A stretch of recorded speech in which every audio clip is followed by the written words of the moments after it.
Migration on alterations to a model. A real-life project evolves over a period of time.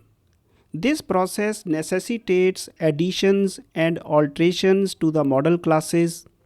Properties are added, properties are removed, foreign key relations are established, modified, and even removed. All these changes they require a matching change to the database structure. This is a challenging task, especially when a project is live and contains critical data that must be preserved and protected against corruption and damage. In this tutorial, we learn how the EF Core migration tools help us easily achieve migrations without writing a single SQL statement or query. Let us recall what we have done so far. We are working on a simple project of one model class called blog. We executed our first migration and created a database and a table on the basis of this model class. You can have a look at the SQL Object Explorer to confirm that there is a table blog consisting of two columns, ID and heading.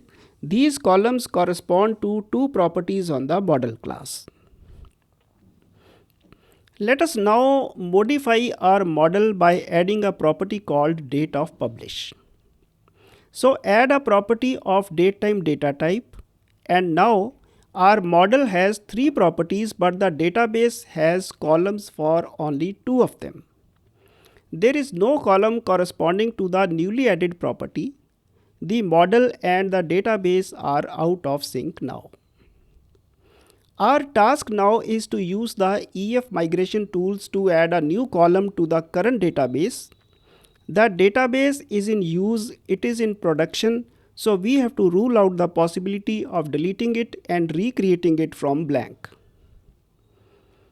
As we already know, an EF Core based migration is a two-step process. So as our first step, let us run the add migration command. We can give any readable name to this migration, such as myCallAddition. Open the package manager console and type the command add migration myCallAddition as you see. Hit enter to execute this command. Allow it to run to completion. We can verify the completion by opening the Solution Explorer.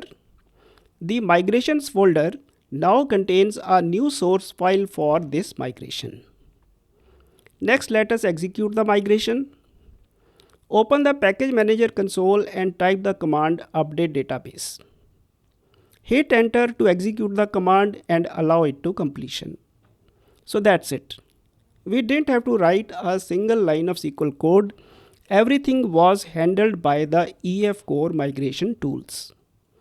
Finally, let us open the SQL Server Object Explorer to verify that the blog table now contains the additional column.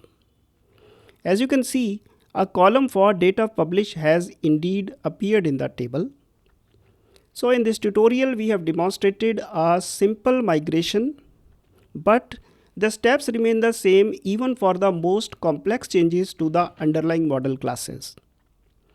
In the next tutorial, we shall see how to obtain the underlying SQL scripts so that they can be fine-tuned with the help of database experts and that they can be run directly. So that will be the task of our next tutorial. We'll close it right now. Thank you.